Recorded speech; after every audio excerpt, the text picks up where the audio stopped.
जय श्री राधे कृष्ण। ओम नमो भगवते वासुदेवाय नमः। सूर्य ग्रहण के समय कुरुक्षेत्र में उपस्थित स्त्रियों में कुंती, गांधारी, द्रौपदी, सुभद्रा, अन्य अनेक राजाओं की रानियां तथा वृंदावन की गोपियां भी थी। जब भगवान श्री कृष्ण की विभिन्न रानियों ने इस विषय में अपने कथन प्रस्तुत किए कि किस प्रकार उनका विवाह हुआ तथा भगवान श्री कृष्ण ने उन्हें पत्नी के रूप में स्वीकार किया, तब कुरुदेश की समस्त नारियां आश्चर्यचकित हो गई।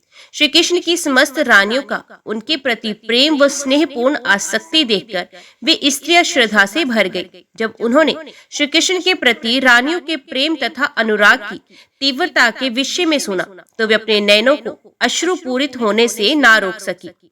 जब स्त्रियां आपस में वार्तालाप में संलग्न थी तथा पुरुष भी उन्हीं के समान आपस में वार्तालाप कर रहे थे, तभी भगवान श्री कृष्ण एवं बलराम जी के दर्शन के प्रयोजन से सभी दिशाओं से आने वाले प्रमुख ऋषि तथा साधुगण वहां आ पहुंचे। कृष्ण द्वैपायन, व्यास, महर्षि नारद, च्यवन, देवल, असित, विश्वामित्र, शतानंद, भारद्वाज, गौतम, शिष्यों सहित परशुराम जी, वशिष्ठ, गालव, भृगु, पुलस्त्य, कश्यप, अत्रि, मार्कंड्य, बृहस्पति, द्वित, त्रित, एकत, ब्रह्मा चारों पुत्र, ब्रह्मपुत्र, चारों कुमार, सनक, सनंदन, सनातन तथा सनंत कुमार, अंगीरा, अगस्त्य, याज्ञवल्क्य तथा वामदेव उन ऋषियों में प्रमुख थे। जैसे ही ऋषि तथा साधुगण पधारे, महाराज युधिष्ठिर, समस्त पांडव, भगवान श्री कृष्ण तथा बलराम जी सहित समस्त राजा तत्काल अपने आसनों से उठ गए। जब सबने सिर झुकाकर आदरणीय ऋषियों को प्रणाम किया, इसके उपरांत चरण प्रकाशन के निमित्त जल तथा आसन देकर ऋषियों का उचित सत्कार किया गया। सुस्वादु फल, पुष्प मालाएं, धूप तथा चंदन का आलेप प्रस्तुत किया गया तथा श्री कृष्ण एवं बलराम जी के नेतृत्व में समस्त राजाओं ने वैदिक विधि विधानों के अनुसार ऋषियों की उपासना की। जब समस्त ऋषि सुखपूर्वक बैठ गए, तब धर्म की रक्षा के लिए अवतरित भगवान श्री कृष्ण ने समस्त राजाओं की ओर से उन्हें संबोधित किया। जब श्री कृष्ण ने बोलना प्रारंभ किया, तब ऋषियों ने स्वागत कर कहे गए उनके शब्दों को सुनने तथा समझने के लिए उत्सुक सभी लोग शांत हो गए। भगवान श्री कृष्ण ने इस प्रकार कहा, एकत्रित ऋषि तथा तपस्वी महात्माओं, आज हम सबको अपना जीवन सफल प्रतीत हो रहा है। आज हमने जीवन का वांछित लक्ष्य प्राप्त कर लिया है, क्योंकि जिन उत्कृष्ट मुक्त ऋषियों तथा तपस्वियों के दर्शन के लिए स्वर्गलोक के महान देवता तक लालायित रहते हैं, हम उनका प्रत्यक्ष दर्शन कर रहे हैं। भक्ति में नवागुंतक व्यक्ति केवल मंदिर की श्री मूर्ति को सादर प्रणाम करते हैं, किंतु ये नहीं समझते कि श्री भगवान प्रत्येक प्राणी के हृदय में विराजमान है तथा जो केवल अपनी वासनाओं की पूर्ति के लिए विभिन्न देवताओं की उपासना करते हैं, वे ऋषियों की महत्ता को समझने में असमर्थ हैं।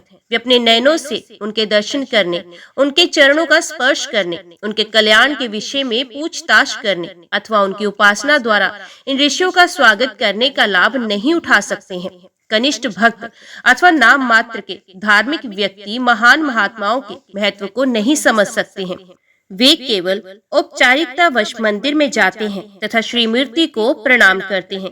जब व्यक्ति का उत्कृष्ट उदात्त भावना के स्तर तक पहुंच जाता है, तब वे महात्माओं तथा भक्तों के महत्व को समझ सकता है तथा उस स्थिति में भक्त उनको प्रसन्न करने की चेष्टा करता है। अतः भगवान श्री कृष्ण ने कहा कि कनिष्ठ भक्त महर्षियों, भक्तों तथा सन्यासियों के महत्व को नहीं समझ सकता है। श्री कृष्ण ने आगे कहा, तीर्थ स्थानों पर जाने, वहां स्नान करने तथा मंदिरों में श्री मूर्तियों के दर्शन करने के द्वारा कोई स्वयं को निर्मल नहीं कर सकता, किंतु यदि व्यक्ति को किसी महान भक्त, श्री भगवान के प्रतिनिधि, किसी महात्मा से मिलने का सौभाग्य मिलता है, तब वे व्यक्ति तत्काल ही निर्मल हो जाता है। निर्मल होने के लिए अग्नि, सूर्य, चंद्रमा, पृथ्वी, जल, वायु, आकाश तथा मन की उपासना करने का विधान है। समस्त तत्वों तथा उनके अधिष्ठाता देवताओं की उपासना के द्वारा व्यक्ति द्वेष के प्रभाव से मुक्त हो जाता है, किंतु एक विद्वेषी व्यक्ति के समस्त पाप केवल किसी महात्मा की सेवा करने से तत्काल ही नष्ट हो जाते हैं। हे पूज्य ऋषियों तथा आदरणीय राजाओं, मुझसे सुनकर आप ये तथ्य मान लीजिए कि कफ, पात, पित्त, नामक 3 तत्वों से निर्मित भौतिक शरीर को निज आत्मा के रूप में स्वीकार करने वाला मानव एक पशु मात्र है। जो व्यक्ति अपने परिवार तथा परिजनों को अपना मानता है तथा जो भौतिक वस्तुओं का उपास्य मानता है, ये पशु के अतिरिक्त और कुछ भी नहीं है। जो व्यक्ति केवल स्नान करने के लिए पवित्र तीर्थों की यात्रा करता है, किंतु ऋषियों, मुनियों तथा महात्माओं जैसे महाजनों की संगति कभी नहीं करता, ऐसा व्यक्ति मानव शरीरधारी होते हुए भी गधे के समान एक पशु के अतिरिक्त और कुछ नहीं है। जब परम अधिकारी भगवान श्री कृष्ण इस प्रकार अत्यंत गंभीरता पूर्वक बोल रहे थे, तब समस्त ऋषि व सन्यासी पूर्णतः शांत थे। जीवन के परम पूर्ण दर्शन का इस प्रकार संक्षिप्त में श्री भगवान के द्वारा कथन सुनकर वे चकित थे। यदि व्यक्ति का ज्ञान अत्यंत उन्नत ना हो तो व्यक्ति अपने शरीर को ही अपनी आत्मा मानता है, अपने परिवार के सदस्यों को अपना संबंधी मानता है तथा अपनी जन्म भूमि को उपास्य मानता है। जीवन की इसी धारणा से राष्ट्रीय भावना के आधुनिक आदर्श का जन्म होता है। भगवान श्री कृष्ण ने ऐसे विचारों की भर्त्सना की। उन्होंने ऐसे लोगों की भी भर्त्सना की जो केवल स्नान करने के लिए ही पवित्र तीर्थ स्थानों में जाने का कष्ट उठाते हैं तथा वहां निवास करने वाले महान भक्तों तथा महात्माओं की संगति का लाभ उठाए बिना ही लौट आते हैं। ऐसे व्यक्तियों की तुलना सर्वाधिक मूर्ख पशु गधे से की गई है।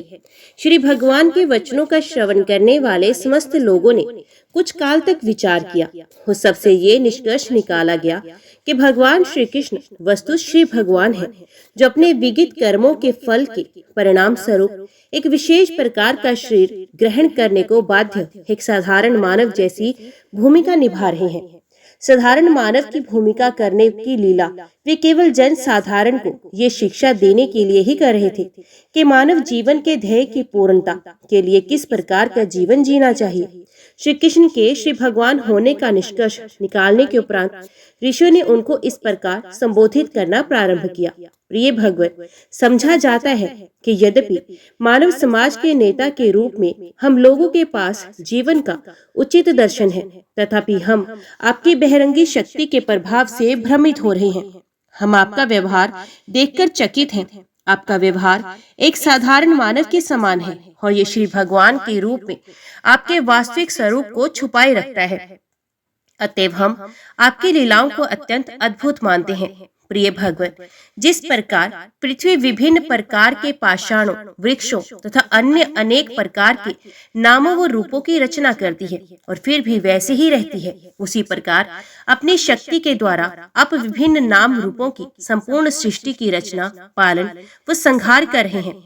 यद्यपि आप अपनी शक्ति के माध्यम से विभिन्न प्रकार की सृष्टि कर रहे हैं, तथापि आप इस सब कर्मों के से अप्रभावित रहते हैं। प्रिय भगवान, आपके अद्भुत कार्यों को देखकर हम आश्चर्यचकित रह जाते हैं। यद्यपि आप इस संपूर्ण भौतिक सृष्टि से ऊपर हैं तथा परमेश्वर एवं समस्त जीवों के परमात्मा हैं, फिर भी आप अपने भक्तों की रक्षा तथा दुष्कर्मियों के विनाश के लिए अपनी अंतरंगी शक्ति के द्वारा इस पृथ्वी पर प्रकट होते हैं। माया के साथ दीर्घकालीन संबंध के कारण मानव समाज शाश्वत धर्म के जिस सिद्धांत को भूल जाता है, उसे आप इस प्रकार प्रकट होकर पुनर्स्थापित करते हैं। प्रिय भगवान, आप सामाजिक व्यवस्था तथा कर्म की श्रेष्ठता के अनुरूप मानव समाज के आध्यात्मिक नियमों के रचयिता हैं।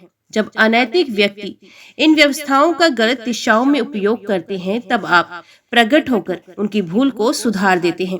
प्रिय भगवान, वैदिक ज्ञान आपके निर्मल हृदय का प्रतिनिधि है। तपस्या, वेदाध्ययन तथा समाधि आपके प्रकाशित तथा अप्रकाशित रूपों में आपका साक्षात्कार कराते हैं। समस्त दृश्य जगत आपकी निर्विशेष शक्ति का एक प्रकाश है, किंतु श्री भगवान के रूप में आप स्वयं वहां अप्रकाशित हैं। आप परमात्मा परम ब्रह्म हैं। अतएव ब्राह्मण संस्कृति में स्थित लोग आपके अप्राकृतिक रूप विषयक सत्य को समझ सकते हैं। आप सदैव ही ब्राह्मणों का आदर करते हैं।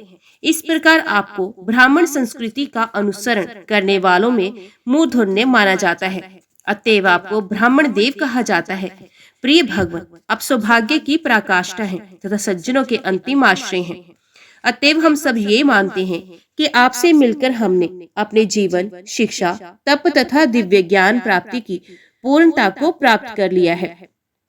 वस्तुत आप समस्त दिव्य उपलब्धियों के चरम लक्ष्य हैं। प्रिय भगवन, आपके असीम ज्ञान का कोई अंत नहीं। आपका स्वरूप दिव्य तथा सच्चिदानंद है। आप श्री भगवान परम ब्रह्म और परमात्मा हैं। अपनी अंतरंगी शक्ति योग माया के प्रभाव से आच्छादित होकर इस समय आपने अपनी असीम शक्तियों को अस्थायी रूप से छुपा रखा है, किंतु फिर भी हम आपके उत्कृष्ट पद को समझ सकते हैं। अतएव हम सब आपको सादर प्रणाम करते हैं। प्रिय भगवन, एक मानव की भूमिका में अप्रकारतक ऐश्वर्य युक्त अपने वास्तविक चरित्र को छुपाकर आप अपनी लीलाओं का आनंद उठा रहे हैं। इसलिए यहाँ उपस्थित समस्त राजा तथा आपसे मिलने वाले, आपके साथ भोजन करने वाले तथा आपके साथ बैठने वाले यदुवंश के सदस्य भी ये नहीं समझ सकते हैं कि आप समस्त कारणों के मूल कारण, प्रत्येक जीव की आत्मा तथा समस्त सृष्टि के आदि कारण है। जब कोई व्यक्ति रात्रि में स्वप्न देखता है तथा मायावी रूपों को वे सत्य मान लेता है तथा काल्पनिक स्वप्न शरीर को अपना वास्तविक शरीर स्वीकार कर लेता है, उस समय व्यक्ति ये भूल जाता है कि मातृभ्रम द्वारा निर्मित शरीर के अतिरिक्त जागृत अवस्था में उसका एक अन्य वास्तविक शरीर भी है। इसी के समान जागृत अवस्था में भी भ्रमित बुद्धात्मा इंद्रिय भोग को वास्तविक सुख मानती है।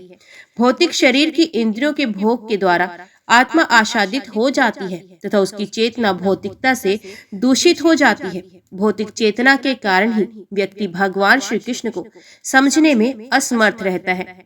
समस्त महान योगी योग प्रणाली के अभ्यास के द्वारा अपनी कृष्ण भावना को पुनर्जीवित करने का प्रयास करते हैं और इस प्रकार उन्हें आपके चरण कमलों का ज्ञान होता है तथा वे आपके दिव्य स्वरूप पर ध्यान एकाग्र करते हैं। इस विधि से पापों के संचित फल का नाश हो जाता है। कहा जाता है कि गंगा जल व्यक्ति के ढेरों पापों का नाश कर सकता है, किंतु गंगा जल आपके चरणों के प्रताप से ही यशस्वी है। गंगा जल आपके चरणार विंदों के सफेद जल के रूप में प्रवाहित होता है। हम सब इतने भाग्यवान हैं कि आज हम आपके चरण कमलों का साक्षात दर्शन करने में समर्थ हुए हैं। प्रिय भगवन, हम सब शरणागत आत्माएं हैं, आपके भक्त हैं। अतएव कृपया दयालु होइए तथा हम पर अपनी अहेतु की दया की वर्षा कीजिए। हमें भलीभांति ज्ञात है जो लोग आपकी भक्ति में निरंतर संलग्न रहने के कारण मुक्त हो गए हैं, वे अब प्रकृति के भौतिक त्रिगुणों से दूषित नहीं हैं। इस प्रकार वे वैकुंठ लोक में श्री भगवान के राज्य में प्रवेश पाने के अधिकारी बन गए हैं। आदि भगवान श्री कृष्ण की स्तुति करने के उपरांत एकत्रित ऋषि राजा धृतराष्ट्र तथा राजा युधिष्ठिर से आज्ञा लेकर अपने अपने आश्रमों को प्रस्थान करना चाहते थे, किंतु उसी समय पुण्यात्मा में सर्वश्रेष्ठ तथा भगवान श्री कृष्ण के पिता वसुदेव जी ऋषियों के समीप गए तथा अत्यंत विनय पूर्वक उनके चरणों में गिरकर उनकी वंदना करने लगे। वसुदेव जी ने कहा, प्रिय महर्षियों, आप देवताओं से भी अधिक आदरणीय हैं, अतः मैं आपको सादर प्रणाम करता हूँ। मेरी कामना है कि आप मेरी एक विनती को स्वीकार करें। कृपया यदि आप अन्य समस्त कर्मों के फल को निष्फल करने वाले परम सकाम कर्म की व्याख्या कर दें तो मैं इस एक महान अनुग्रह समझूंगा। वहां उपस्थित ऋषियों के नेता देवऋषि नारद थे, अतएव उन्होंने कहना प्रारंभ किया, प्रिय ऋषियों, ये समझना अति कठिन नहीं है कि श्री कृष्ण को पुत्र रूप में स्वीकार करके श्री भगवान के पिता बनने वाले वसुदेव जी अपनी महान सदास्यता तथा सादगी के कारण हमसे अपने कल्याण के विषय में प्रश्न करने की प्रवृत्ति रखते हैं। कहा जाता है कि समीपता तिरस्कार की जननी है।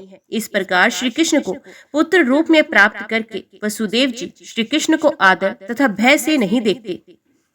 कभी कभी ऐसा देखा जाता है कि गंगा नदी के तट पर निवास करने वाले लोग गंगा को अत्यंत महत्वपूर्ण नहीं समझते तथा वे स्नान के लिए अत्यंत दूर किसी तीर्थ स्थान पर जाते हैं, ये देखते हुए कि किसी भी परिस्थिति में अद्वितीय ज्ञान वाले भगवान श्री कृष्ण यहाँ उपस्थित हैं। अतएव हमसे उपदेश लेने की वसुदेव जी को कोई आवश्यकता नहीं है। भगवान श्री कृष्ण सृष्टि पालन तथा संहार की प्रक्रियाओं से अप्रभावित रहते हैं। उनका ज्ञान अपने से परे किसी भी वस्तु से कदापि प्रभावित नहीं होता।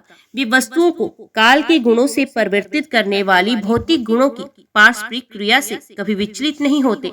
उनका दिव्य रूप ज्ञान में है, जो अज्ञान, अहंकार, मोह, द्वेष अथवा इंद्रिय भोग से कभी भी उद्गिन नहीं होता। पाप तथा कर्मों के संबंध में उनका ज्ञान कभी भी कर्म के नियम का विषय नहीं बनता। ना ही यह प्रकृति के त्रिगुणों से प्रभावित होता है।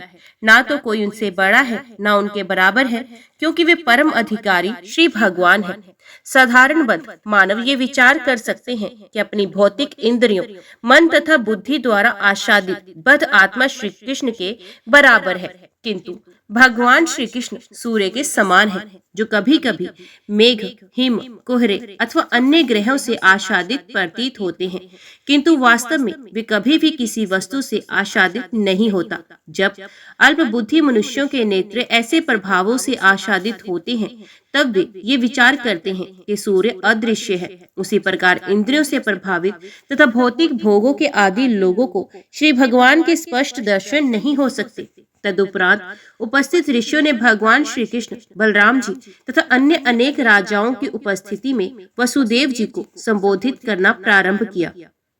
वसुदेव जी की प्रार्थना के अनुसार ऋषियों ने उन्हें अपना उपदेश दिया। कर्म के प्रभाव को अथवा काम कर्म के लिए व्यक्ति को बाध्य करने वाली इच्छाओं को निष्फल करने के लिए भगवान श्री विष्णु की उपासना हेतु विशेष रूप से जिन यज्ञों की व्यवस्था की गई है, उनका विश्वास तथा भक्ति पूर्वक संपादन करना चाहिए। भगवान श्री विष्णु समस्त यज्ञों के फल के भोक्ता हैं, भूत, भविष्य तथा वर्तमान के ज्ञाता, त्रिकालदर्शी, महाजन, साधु तथा धर्म ग्रंथों के नेत्रों से सब वस्तुओं का स्पष्ट रूप से देखने में समर्थ मनुष्य एकमत होकर कहते हैं कि हृदय में संचित भौतिक दूषणों की धूलि को निर्मल करके तथा भक्ति के पथ को निष्कंटक करके दिव्य आनंद प्राप्त करने के लिए प्राणी को भगवान श्री विष्णु को प्रसन्न करना चाहिए।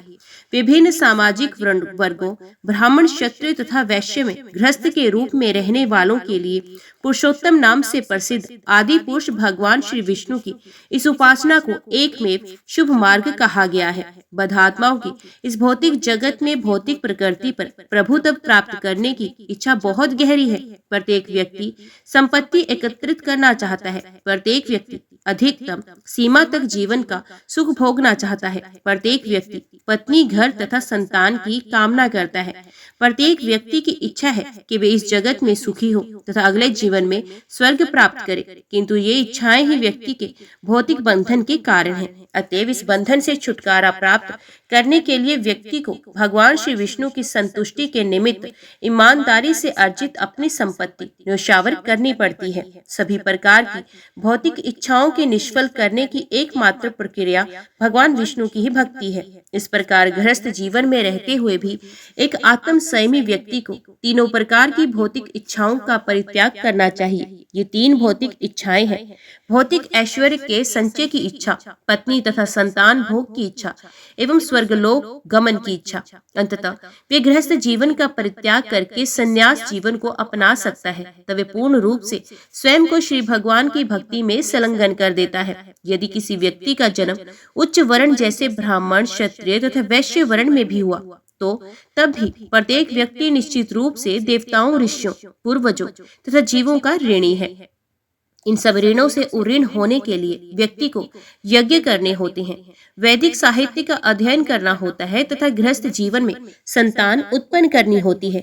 यदि किसी प्रकार से कोई व्यक्ति अपने ऋण चुकाए बिना ही संन्यास ग्रहण कर लेता है, तब वे निश्चय ही अपने पद से च्युत हो जाता है। आज आपने अपने पूर्वजों तथा ऋषियों का ऋण पहले से ही चुका दिया है। अब यज्ञ संपादन के द्वारा आप स्वयं को देवताओं के ऋण से मुक्त कर सकते हैं और इस प्रकार पूर्ण रूप से श्री भगवान की शरण ग्रहण कर सकते हैं। प्रिय वसुदेव जी, आपने निश्चय ही अपने पूर्व जन्म में अनेक पुण्य कर्म किए होंगे, अन्यथा आप भगवान श्री कृष्ण तथा बलराम जी के पिता किस प्रकार हो सकते थे। साधु प्रकृति के वसुदेव जी ने ऋषियों के वचन सुनने के उपरांत उनके चरण कमलों में सादर प्रणाम किया। इस प्रकार उन्होंने ऋषियों को प्रसन्न कर लिया तथा तत्पश्चात उन ऋषियों से ही यज्ञ करवाने का निश्चय किया। जब यज्ञ के पुरोहित के रूप में उन ऋषियों का चयन हो गया, तब उन्होंने भी उस पुण्य क्षेत्र में यज्ञ संपादन के लिए आवश्यक सामग्री का संग्रह करने के लिए वसुदेव जी से कहा। इस प्रकार वसुदेव जी यज्ञ संपादन के लिए तत्पर हो गए तथा यदुवंश के समस्त सदस्यों ने स्नान करके उत्तम वस्त्र धारण किए। उन्होंने सुरुचि पूर्वक अपना श्रृंगार किया तथा कमल पुष्पों की माला धारण की, उत्तम वस्त्र आभूषण तथा स्वर्ण हार धारण किए। वसुदेव की पत्नियां अपने हाथों में यज्ञ में अर्पण की जाने वाली आवश्यक सामग्री लेकर यज्ञ भूमि के समीप आई। जब सब कुछ पूर्ण हो गया तब मृदंगों, शंखों, नगाड़ों तथा अन्य वाद्य यंत्रों की ध्वनि सुनाई पड़ी। नारी व पुरुष नर्तक नृत्य करने लगे। सूत तथा मागधों ने गाकर स्तुति करना प्रारंभ किया। मधुर स्वर वाले गंधर्वों तथा उनकी पत्नियों ने अनेक मंगल गीत गाने प्रारंभ किए। वसुदेव जी ने अपने नैनों से अंजन लगाया तथा समस्त शरीर पर मक्खन का लेप किया। तत्पश्चात अपनी पटरानी देवकी सहित अपनी 18 पत्नियों के साथ वे अभिषेक संस्कार द्वारा निर्मल किए जाने के निमित्त पुरोहितों के सम्मुख बैठे। सारे संस्कार धर्म ग्रंथ के सिद्धांतों के अनुसार किए गए, जैसे कि पहले चंद्र तथा नक्षत्रों के संबंध में किया गया था। वसुदेव जी को यज्ञ में दीक्षित होना था, अतएव उन्होंने मृगशाला धारण की थी, किंतु उनकी सभी पत्नियों ने उत्तम साड़ियां, कंगन, हार, नुपुर, कर्णफूल तथा अन्य प्रकार के आभूषण धारण कर रखे थे। अपनी पत्नियों से घिरे हुए वसुदेव जी अत्यंत सुंदर दिखाई दे रहे थे, जैसे कि ऐसे यज्ञ करते समय स्वर्गाधिपति इंद्र दिखते हैं। उस समय जब अपनी पत्नियों, संतानों तथा संबंधियों सहित भगवान श्री कृष्ण तथा श्री भगवान बलराम जी ने विशाल यज्ञ भूमि में अपने आसन ग्रहण किए, तब ऐसा प्रतीत हुआ मानो अपने अंश जीवों तथा अनेक शक्तियों सहित श्री भगवान वहां उपस्थित थे। हमने शास्त्रों में सुना है कि भगवान श्री कृष्ण की अनेक शक्तियां तथा अंश है, किंतु अब उस यज्ञ भूमि में सब लोग वास्तव में अनुभव कर रहे थे कि किस प्रकार अपनी विविध शक्तियों से श्री भगवान का नित्य अस्तित्व है। उस समय समस्त जीवों के सागर भगवान श्री कृष्ण, भगवान श्री नारायण के रूप में तथा भगवान श्री बलराम संघर्षण के रूप में प्रकट हुए। ज्योतिषोम, दश तथा पूर्णमास जैसे विभिन्न प्रकार के यज्ञों का संपादन करके वसुदेव जी ने भगवान श्री कृष्ण को प्रसन्न किया। इनमें से कुछ यज्ञों को प्राकृतिक तथा कुछ को सौर्य सत्र अथवा वैकृत कहा जाता है। तत्पश्चात अग्निहोत्र नामक अन्य यज्ञ किए गए तथा निर्धारित वस्तुएं उचित रीति से अर्पित की गई। इस प्रकार भगवान श्री विष्णु प्रसन्न हो गए। यज्ञ में नैवेद्य अर्पित करने का अंतिम उद्देश्य भगवान श्री विष्णु को प्रसन्न करना है, किंतु इस कलयुग में यज्ञ करने के निमित्त आवश्यक विभिन्न वस्तुओं को एकत्रित करना अत्यंत कठिन है। अतएव इस कलयुग में जबकि लोग अधिकांश अभागे, उद्विग्नताओं से पूर्ण तथा विभिन्न प्रकार के प्रकोपों से उद्वेलित हैं, केवल एक ही यज्ञ करने का परामर्श दिया जा सकता है, और वे है संकीर्तन यज्ञ। भगवान श्री चैतन्य महाप्रभु की उपासना इस संकीर्तन यज्ञ के द्वारा करना ही इस युग में एकमात्र उचित प्रक्रिया है। विभिन्न यज्ञों के संपादन के पश्चात वसुदेव जी ने पुरोहितों को प्रचुर संपत्ति, वस्त्र, आभूषण, गाय, भूमि तथा सेविकाएं अर्पित की। तत्पश्चात वसुदेव जी तथा उनकी सभी पत्नियों ने अभ्रत स्नान किया तथा पत्नी संयाज नामक यज्ञ क्रम के भाग का संपादन किया। समस्त आवश्यक सामग्री सहित यज्ञ समाप्त करने के उपरांत परशुराम जी के द्वारा निर्मित राम हृदय नाम से विख्यात सरोवरों में उन सभी ने एक साथ स्नान किया।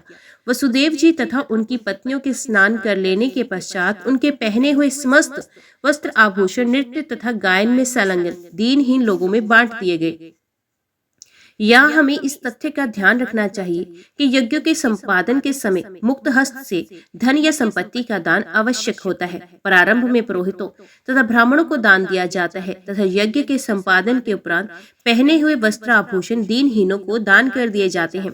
पहने हुए वस्त्र आदि गायकों तथा भाटों को देने के पश्चात वसुदेव जी तथा उनकी पत्नियों ने नवीन वस्त्राभूषण धारण किए तथा ब्राह्मणों से लेकर कुत्तों तक सबको भरपेट भोजन कराया गया।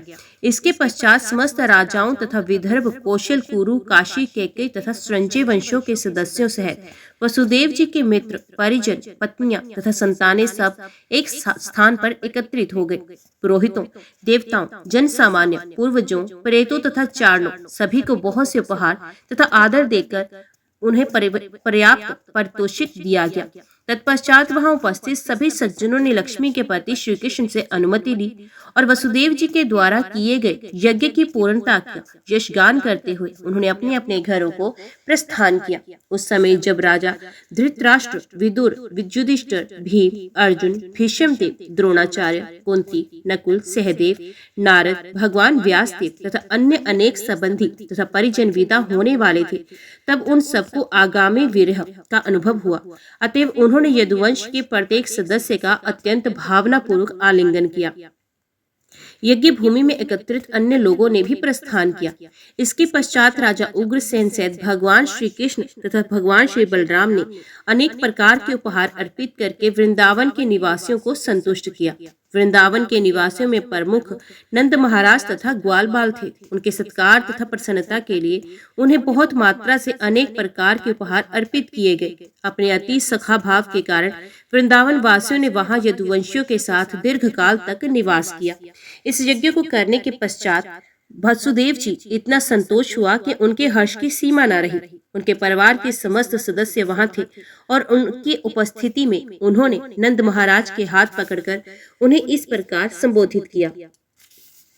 प्रिय भ्राता, श्री भगवान के प्रेम तथा स्नेह के महान बंधन का निर्माण किया है। मेरे विचार से महर्षियों तथा स्वजनों के लिए भी ऐसे प्रेम बंधन को काटना एक कठिन कार्य है। प्रिय भ्राता, आपने मेरे प्रति प्रेम भाव प्रदर्शित किया था, किंतु मैं उसका प्रत्युत्तर ना दे सका। अतः मेरा विचार है कि मैं कृतघ्न हूँ। आपने एक संत पुरुष के योग्य व्यवहार किया है, किंतु मैं आपको कभी भी इसका प्रतिदान नहीं कर सकूंगा। आपके सौहार्दपूर्ण व्यवहार का प्रतिदान करने के लिए मेरे पास कोई साधन नहीं। फिर भी मुझे विश्वास है कि हमारा प्रेम बंधन कभी भंग नहीं होगा। मैं प्रतिदान करने में असमर्थ हूँ, फिर भी हमारा सखा संबंध सदैव चलते रहना चाहिए। मुझे आशा है कि इस असमर्थता के लिए मुझे क्षमा करेंगे। प्रिय भ्राता, प्रारंभ में आपने बंदी होने के कारण मैं एक मित्र के रूप में कभी आपकी सेवा ना कर सका। यद्यपि अब मैं अत्यंत ऐश्वर्यशाली हूँ, किंतु अपनी भौतिक समृद्धि के कारण मैं अंधा हो गया हूँ। अतएव अब भी मैं आपको उचित रीति से संतुष्ट नहीं कर सकता हूँ। प्रिय भ्राता, आप इतने उत्तम तथा मृदु स्वभाव के हैं कि आप दूसरों का पूर्ण आदर करते हैं, किंतु अपने लिए आपको किसी आदर सत्कार की इच्छा नहीं। अत्यधिक भौतिक ऐश्वर्य व्यक्ति को गर्वीला तथा मंदात बना देता है। अतएव जीवन में इस मंगल की इच्छा रखने वाले व्यक्ति को अत्यधिक धनवान नहीं होना चाहिए, अपितु उसे अपने बंधु बांधवों की देखभाल करनी चाहिए। जब वसुदेव जी नंद महाराज से इस प्रकार कह रहे थे, तब वे नंद महाराज की मैत्री तथा अपने लिए राजा नंद तथा संपादित लाभप्रद कार्यों के प्रति प्रगाढ़ भावना से अभिभूत थे। इस कारण उनके नयन अश्रुओं से भर गए तथा वे रो पड़े। अपने सखा वसुदेव जी को प्रसन्न करने के लिए और भगवान श्री कृष्ण तथा बलराम जी के प्रेम के बंधन में स्नेह पूर्वक बंधे होने के कारण नंद महाराज ने उनके साथ 3 मास व्यतीत किए। इस अवधि को समाप्ति पर समस्त यदुवंशियों ने जी भरकर वृंदावन वासियों को प्रसन्न करने का प्रयास किया। यदुवंशियों ने वस्त्र, आभूषण तथा अन्य अनेक बहुमूल्य वस्तुएं उन्हें अर्पित करके नंद महाराज तथा उनके साथियों को संतुष्ट करने का प्रयास किया तथा वे सभी पूर्ण रूपेण संतुष्ट हो गए। वसुदेव जी, उग्रसेन, भगवान श्री कृष्ण, भगवान श्री बलराम, उद्धव जी तथा समस्त यदुवंशियों ने अपने अपने व्यक्तिगत उपहार नंद महाराज तथा उनके साथियों को भेंट किए। इन सब विदाई उपहारों को ग्रहण करने के उपरांत अपने सहयोगियों सहित नंद महाराज ने ब्रजभूमि वृंदावन के लिए प्रस्थान किया, किंतु वृंदावन वासियों के मन श्री कृष्ण तथा बलराम जी के समीप ही बने रहे। अतएव उन सब ने वेवन से वृंदावन के लिए प्रस्थान किया। जब विष्णुवंशियों ने अपने समस्त मित्रों तथा अतिथियों को प्रस्थान करते हुए देखा, तब वर्षा ऋतु समीप आ रही थी। अतः उन्होंने द्वारका लौटने का निश्चय किया। वे श्री कृष्ण को सब कुछ मानते थे, अति पूर्णतः संतुष्ट थे। द्वारका लौटने पर उन्होंने अत्यंत संतोष पूर्वक वसुदेव जी द्वारा संपादित यज्ञ, विभिन्न मित्रों तथा शुभ चिंतकों से अपने भेंट आदि का वर्णन करना प्रारंभ किया। उन्होंने विभिन्न तीर्थ स्थानों की यात्रा के मध्य हुई अन्य अनेक घटनाओं का भी वर्णन किया। यह एक वैदिक रीति है कि परिवार के छोटे सदस्यों को प्रतिदिन प्रातःकाल वयोवृद्ध लोगों को प्रणाम करना चाहिए। विशेष रूप से बालकों एवं शिष्यों को प्रातःकाल अपने माता पिता अथवा अपने गुरु को प्रणाम करना ही चाहिए। इस वैदिक सिद्धांत का पालन करते हुए भगवान श्री कृष्ण तथा बलराम जी अपने पिता वसुदेव जी एवं उनकी पत्नियों को प्रणाम करते थे। एक दिन कुरुक्षेत्र के यज्ञ में भाग लेकर लौटने पर भगवान श्री कृष्ण एवं बलराम जी वसुदेव जी को प्रणाम करने गए, तो वसुदेव जी ने अपने दोनों पुत्रों के श्रेष्ठ पद की प्रशंसा करने के लिए इस अवसर का लाभ उठाया। यज्ञ भूमि में एकत्रित हुए महान ऋषियों से श्री कृष्ण एवं बलराम के पद की महत्ता को समझाने का अवसर वसुदेव जी को प्राप्त हुआ था। उन्होंने न केवल ऋषियों से सुना, अपितु अनेक अवसरों पर उन्होंने वास्तव में अनुभव भी किया कि श्री कृष्ण एवं बलराम जी साधारण मानव नहीं है, अपितु वे अत्यंत असाधारण हैं। इस प्रकार उन्होंने ऋषियों के इन शब्दों पर विश्वास किया कि उनके पुत्र श्री कृष्ण एवं बलराम जी श्री भगवान हैं। अपने पुत्रों में दृढ़ निष्ठा सहित वसुदेव जी ने उनका इस प्रकार संबोधित किया, प्रिय कृष्ण, आप सच्चिदानंद विग्रह श्री भगवान हैं तथा हे बलराम, आप समस्त सिद्धियों के स्वामी संरक्षण हैं। मैं अब समझ गया हूँ कि आप अनादि हैं। आप दोनों ही सृष्टि तथा इसके कारण से अतीत हैं। आप परम पुरुष महाविष्णु हैं। आप सबके आदि नियंता हैं। आप इस भौतिक सृष्टि के आश्रय हैं। आप इसके रचयिता हैं तथा इसकी रचना में प्रयुक्त सामग्री भी आप ही हैं। आप इस सृष्टि के स्वामी हैं तथा वस्तु इस सृष्टि की रचना आपकी लीलाओं के लिए ही हुई है। सृष्टि के आरंभ से अंत तक विभिन्न कालसूत्रों के अंतर्गत प्रकाशित विभिन्न भौतिक रूप भी आप स्वयं हैं, क्योंकि आप इस सृष्टि के कार्य तथा कारण दोनों ही हैं। इस भौतिक जगत के दोनों लक्षण, प्रभावकर्ता तथा प्रभावित होने वाले भी आप ही हैं तथा आप परम दिव्य नियंता भी हैं जो उनसे ऊपर है। अतएव आप इंद्रिय अनुभव से परे इंद्रियातीत हैं। आप अजन्मा तथा अपरिवर्तनशील परमात्मा हैं। भौतिक शरीर में होने वाले 6 प्रकार के परिवर्तनों से आप अप्रभावित रहते हैं। इस भौतिक जगत की अद्भुत विविधताओं की रचना भी आपने ही की है। आपने प्रत्येक जीव तथा परमाणु में भी परमात्मा के रूप में प्रवेश किया है। आप प्रत्येक वस्तु के पालक हैं। प्रत्येक वस्तु में जीवन तत्व के रूप में कार्य करने वाली प्राण शक्ति तथा इससे प्राप्त होने वाली रचनात्मक शक्ति स्वतंत्र रूप से कार्य करती है। फिर भी वे आप पर निर्भर है। आप इन शक्तियों के पीछे रहने वाले परम पुरुष हैं। आपकी इच्छा के बिना ये कार्य नहीं कर सकती। भौतिक शक्ति जड़ होती है। यदि आप इसे गतिशील ना करें तो वे स्वतंत्र रूप से कार्य नहीं कर सकती है। भौतिक प्रकृति आप पर निर्भर है। अतएव जीव कार्य करने का प्रयास मात्र कर सकते हैं, किंतु आपकी अनुमति तथा इच्छा के बिना वे कुछ नहीं कर सकते और ना ही अपेक्षित परिणाम प्राप्त कर सकते हैं। मूल शक्ति आपसे उत्पन्न होने वाली एक शक्ति मात्र है। प्रिय भगवान, चंद्रमा की चमक, अग्नि की ऊष्मा, सूर्य की किरणें, नक्षत्रों की जगमगाहट तथा अत्यंत प्रबल रूप में प्रकाशित होने वाली विद्युत की चमक, ये सभी आपके विभिन्न प्रकाश हैं। जल का शुद्ध स्वाद तथा समस्त प्राणियों को जीवन देने वाली प्राण शक्ति भी आपका ही लक्षण है। जल तथा इसका स्वाद भी आप स्वयं हैं। प्रिय भगवान, यद्यपि ऐसा प्रतीत होता है कि इंद्रियों की शक्तियां, विचार, इच्छा, अनुभव की मानसिक शक्ति, शरीर के बल, विकास तथा गति का कारण शरीर में वायु की भिन्न भिन्न प्रकार की गतियां हैं, तथापि अंततः वे सब आपकी शक्ति के ही प्रकाश हैं। अंतरिक्ष का विशाल विस्तार आप में ही निहित है। आकाश का कंपन तथा इसकी गर्जना, परम शब्द ओंकार तथा एक वस्तु का दूसरी से विभिन्न बताने के लिए विभिन्न शब्दों का विन्यास आपके ही सांकेतिक प्रतिनिधि हैं। प्रत्येक वस्तु आप ही हैं। इंद्रिय तथा इंद्रियों के नियंता, देवता, ज्ञान की प्राप्ति जो कि इंद्रियों का प्रयोजन है, एवं ज्ञान की विषय वस्तु सभी कुछ आप ही हैं। बुद्धि की विश्लेषण शक्ति तथा जीव की तीक्ष्ण स्मरण शक्ति भी आप स्वयं हैं। अहमवादी सिद्धांत जो इंद्रियों का कारण है, वे भी आप हैं। इस भौतिक जगत के विभिन्न नियंत्रित देवताओं के मूल सत्वगुण का अहमवादी सिद्धांत भी आप ही हैं।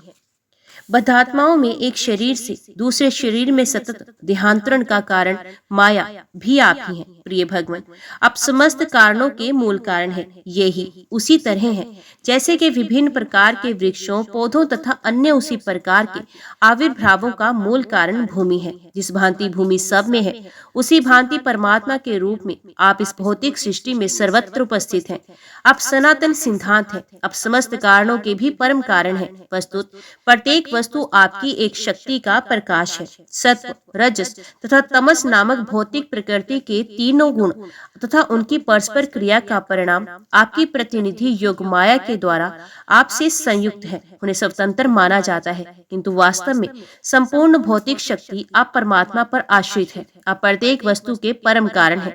अतः भौतिक जगत की क्रिया, प्रतिक्रिया, जन्म, अस्तित्व, विकास, रूप परिवर्तन, क्षय तथा विनाश सभी आप में अनुपस्थित है। आपकी परम शक्ति योग माया चित्र विचित्र आविर्भावों में कार्य कर रही है, किंतु योग माया आपकी शक्ति है। अतएव आप प्रत्येक वस्तु में उपस्थित हैं।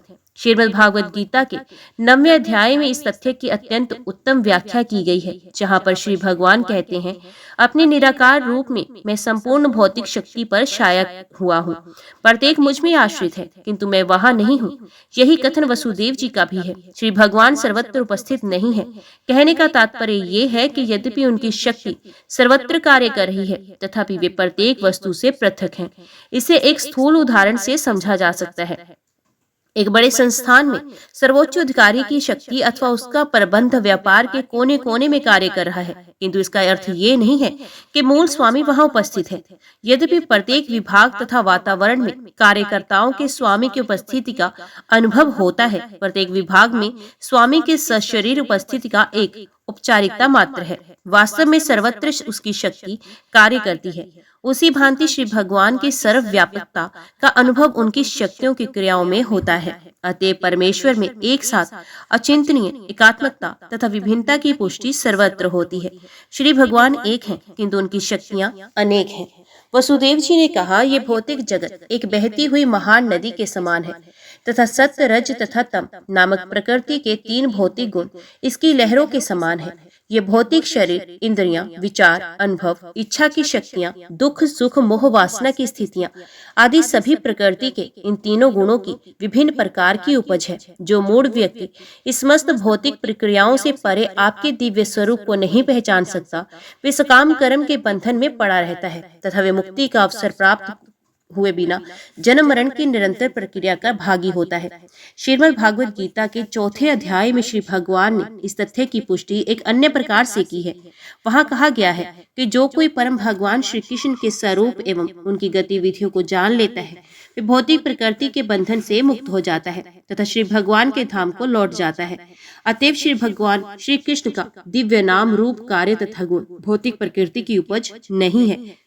वसुदेव जी ने आगे कहा, प्रिय भगवान, बद्ध आत्माओं के इन दोषों के होने पर भी यदि कोई व्यक्ति किसी प्रकार भक्ति के संपर्क में आ जाता है, तो उसे ये विकसित चेतना वाली सुसंस्कृत मानव देह प्राप्त होती है और इस प्रकार वे भक्ति में और आगे प्रगति करने में समर्थ हो जाता है। फिर भी बहरंगी शक्ति से भ्रमित मानव साधारणतः मानव देह में जन्म लेने की इस सुविधा का लाभ नहीं उठाते। इस प्रकार वे सनातन मुक्ति का अवसर खो देते हैं तथा हजारों जन्मों के पश्चात उन्होंने जो प्रगति की है उसे अनावश्यक रूप से नष्ट कर देते हैं।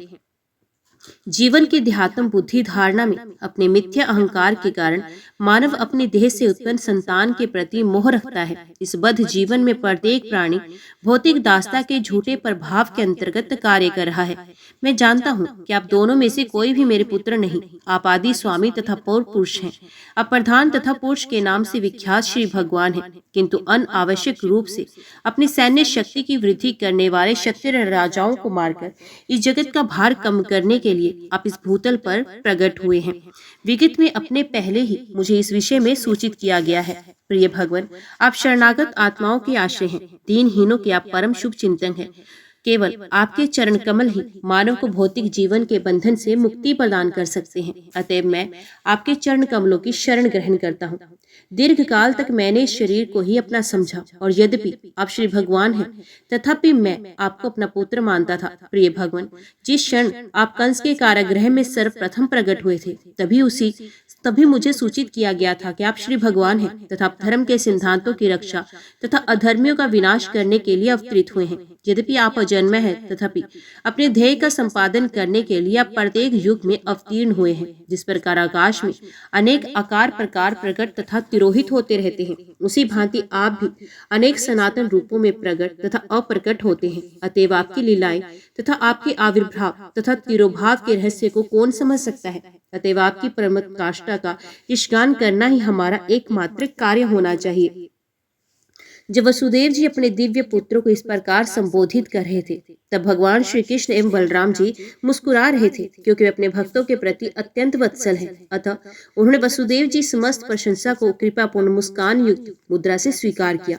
तत्पश्चात श्री कृष्ण ने वसुदेव के समस्त कथनों की पुष्टि की। हे तात, आप कुछ भी कहें, हम आपके पुत्र हैं। आपने हमारे विषय में जो कुछ भी कहा है वे निश्चय ही आध्यात्मिक ज्ञान की एक उत्कृष्ट दार्शनिक समझ है। मैं बिना किसी अपवाद के इसे समस्त रूप में स्वीकार स्वीकार करता हूँ। भगवान श्री कृष्ण एवं बलराम जी को अपना पुत्र मानने में वसुदेव जी जीवन की पूर्ण आदर्श स्थिति में है।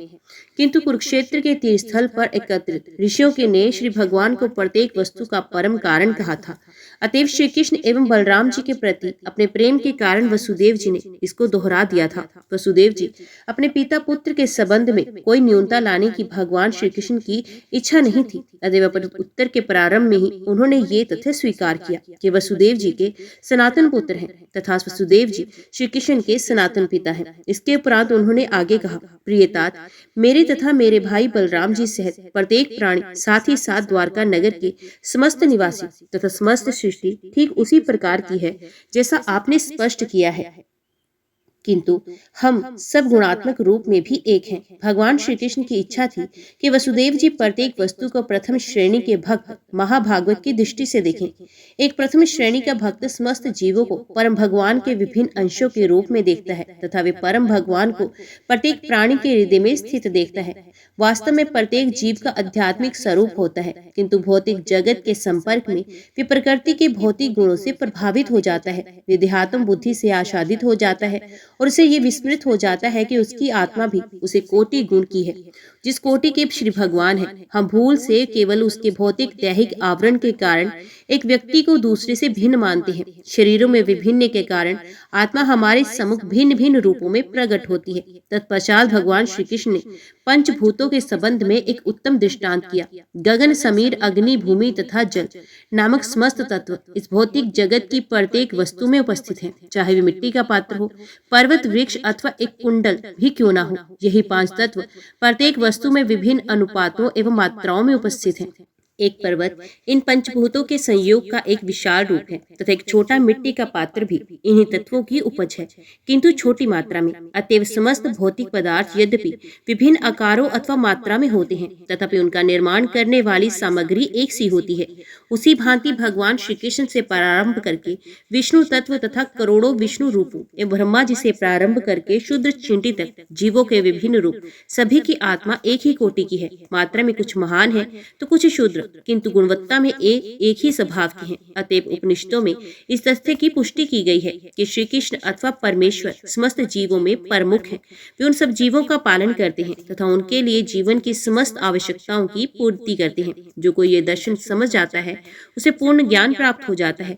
वैदिक कथन तत्वमसि, तू वही है, तू का अर्थ यह है कि प्रत्येक व्यक्ति ईश्वर है। इसका वास्तविक अर्थ यह है कि प्रत्येक व्यक्ति गुणवत्ता में श्री भगवान के समान स्वभाव वाला है। आध्यात्मिक जीवन के संपूर्ण दर्शन का श्री कृष्ण के द्वारा संक्षिप्त कथन सुनकर वसुदेव जी अपने पुत्र से अत्यधिक प्रसन्न हुए। इस प्रकार गदगद होकर वे बोल न सके, अपितु मौन रहे। इस मध्य भगवान श्री कृष्ण की माता देवकी जी अपने पति के पास में बैठी थी। उन्होंने पहले सुना था कि श्री कृष्ण एवं बलराम जी दोनों ही अपने गुरु पर इतने कृपालु थे कि गुरु के मृत पुत्र को यमराज के चंगुल से छुड़ाकर वापस लौट आए थे। जब से उन्होंने इस घटना का श्रवण किया था, तब से वे कंस द्वारा वध किए गए अपने पुत्रों के विषय में चिंतन कर रही थी। उन्हें स्मरण करते हुए वे दुख से व्याकुल हो जाती थी। जय श्री राधे कृष्णा। ओम नमो भगवते वासुदेवाय नमः। आज की वीडियो में इतना ही। उम्मीद करती हूँ वीडियो आपको पसंद आई होगी। वीडियो पसंद आई हो तो वीडियो को लाइक और चैनल को सब्सक्राइब जरूर कीजिएगा। जय श्री राधे कृष्णा लिखकर कमेंट बॉक्स में अपनी हाजिरी और अपने सुझाव देना ना भूलेगा। तो मिलते हैं अगली कथा अगले अध्याय के साथ। तब तक के लिए देखते व सुनते रहिए। जय मां कंजक, जय माता दी।